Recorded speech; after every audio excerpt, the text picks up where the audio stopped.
this is Dominic from Exit Threshold Radio. Now I'm here with Rich from Highly Suspects. We're just going to shoot the shit for a couple minutes and just get caught up with the band and see what's going on. Hello, everybody. So what's going on, man? Well, we just played yesterday at the Jägermeister stage, and we had a couple thousand people come over and sing our songs with us, and it was very flattering, and it felt great. Nice. How was the audience out there responding to your music? I know you said they were singing along with it. Were they like really feeding off your music? Yeah, there was even like a mosh pit going on. That was pretty awesome. I've only done that like once before. It happens at Rock and Range, though. Yeah, that's right. Yeah. It may happen in a comedy tent tonight, too, with Rob Schneider. Oh, yeah. Would he really get that whole thing going, you think? Yeah, that'd be nice. Knocking the chairs down. All he has to do is say a few racist or off-color things, and he could probably get something going. Nice. Did you check out any of the comedians that played here yesterday? No, I don't know what was going on. Like, I saw the comedians hanging out in the tent, right behind the tent.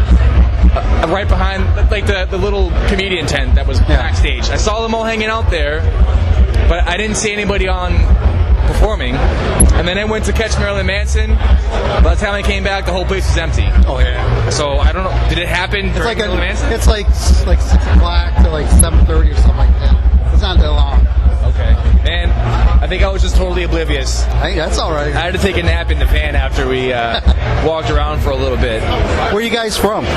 We're from Brooklyn, New York. Nice. Mm-hmm. Originally, we're from Cape Cod, Massachusetts. We used to play, cover songs in bar rooms and restaurants and stuff there. And then we moved to Brooklyn about 3.5 years ago to try to be an original rock band. What's the dumpiest bar you played out there? On the Cape? In Brooklyn. Oh, in Brooklyn? Well, there's this place called the Trash Bar, which is like actually one of my favorite places to play. And the name is very fitting. It's just like you walk in there, there's graffiti on the walls, like old, disgusting carpets, and like the ceiling is spray painted black, and there's like cobwebs and shit, and like sound system isn't that great. But you know what? The place is a blast. How's the bathrooms there? That's important. Oh, the bathrooms aren't that great. I think one of them. Alright, so like you have to walk through the foyer in between the bar and the back room where the band performs. And as you're walking through the foyer, like after you like pay $5 and get your stamp, the bathrooms are like in there. And there's like a curtain, like this weird like red like felt curtain, and it just feels dirty. I don't know. It's weird. But like the place is so much fun because it doesn't create any kind of no pretentious anything whatsoever. You don't have any expectations when you go in there. Like we played gigs there in front of like 4 people that were like totally lame and stupid, but we still had fun because it's the Trash Bar. And we've had awesome shows. Like we had our record signing deal party, and we played a gig, and we signed a record deal on the pool table, and there was like 100 people in there, and 100 people in the Trash Bar is a lot. You know what I mean? Yeah. So, sure, like 100 people here, that's nothing. But you take a lot of people and you put them in a small room, it's a blast. It's a lot of energy concentrated in a little area, and it's great for rock and roll. Nice. One of the key things that I want to ask about your band, as you say you guys are in vans, what would be the scariest thing you would find if somebody put a black light on in your van? The scariest thing. Would the FBI be concerned? No, probably not. But I'm sure there's a whole lot of parents who would be displeased if they were to. They have a lot of their kids' DNA spread throughout the van. Oh my God. Yeah, you would find some stains. Yeah, probably. I hope that there's no stains on my shirts that I have hanging up in the back there. Hopefully they're not on the back of your shirt. Right.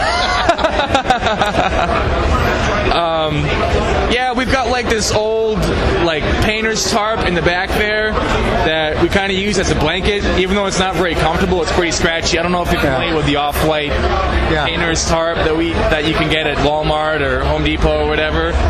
But we have one of those in there, and if you would have put a black light on that, you'd find more than just paint stains. Gotcha. Just a couple more things here. I want to let you get going. Okay. But how can people get a hold of your music?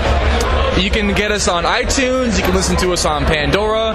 And of course there's Spotify, which is probably the most popular thing we have going on right now. And I totally don't blame anybody for doing that because it's 2015 and music is free. That's pretty much what it is. If you have cell phone service or Wi-Fi, music is free. That's right. And somebody asked me about that earlier. They were asking me, oh, what's it like for you guys, with living in the age of information? And, sure, if you were to look at it from a conventional sense, for a musician, that totally blows because, it's hard to make money. But, you know what? I'm an optimist, and I say it's better because we're creating fans in Japan now, and our album hasn't even come out in Japan, but we have fans there because people can get our stuff so easily, and so that's just the way the chips are falling. It's not necessarily who's backing you or who's your daddy or any of that shit. It's how good is your music? That's right. Can people relate to your songs? You know what I mean? Do they want to hear it again 5 minutes after hearing it for the first time? That's so people who have that are going to be set apart from everybody else. And if you're willing to put the work in and commit to it, and if you really put a lot of effort into what I was just saying, having something that's relatable. You'll make it. You'll get somewhere. You just got to put the time in. And I think we're in this weird era in between of what music's going to evolving into. Right now, it's at the point the artists ain't making any money off this stuff. Right. You got to do it because now you love it. Right. It's not like you're getting paid from the label. They're not going to front you, $1 million or whatever. No, that's not happening. That shit that's over with. Yep. Now like I said, we're in this point now. It's like a dip. We're trying to figure out what the hell's going to go on. It's probably going to go on for another 10 years or something. I'm just guessing before they come with a new system, a new plan, right. And where the artists actually can make money. I'm thinking it's probably going to be dealing with sponsors, Nike and things like that are going to jump on board, and they're going to be paying the bands and sponsorships and sync deals are definitely taking the lead in the whole what's going to replace album sales question. Getting a sync deal in a commercial or a movie or a trailer.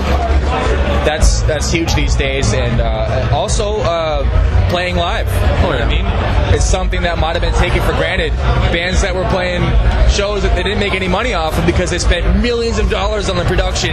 They're taking their own private jet everywhere and $3,000 hotel rooms every night.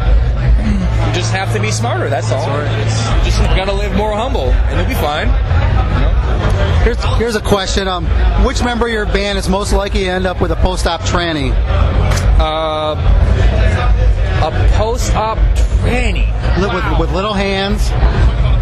I'm gonna go ahead and say Johnny. He's a pretty open-minded guy. Gotcha.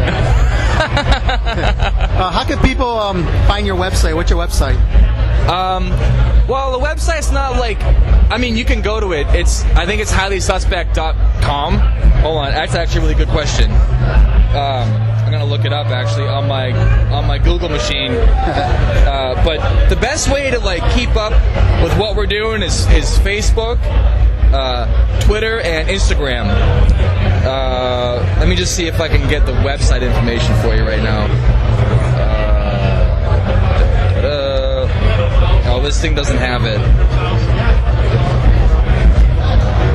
highlysuspect.net. Oh, .net. Yeah, that's us. So .com must be run by the FBI.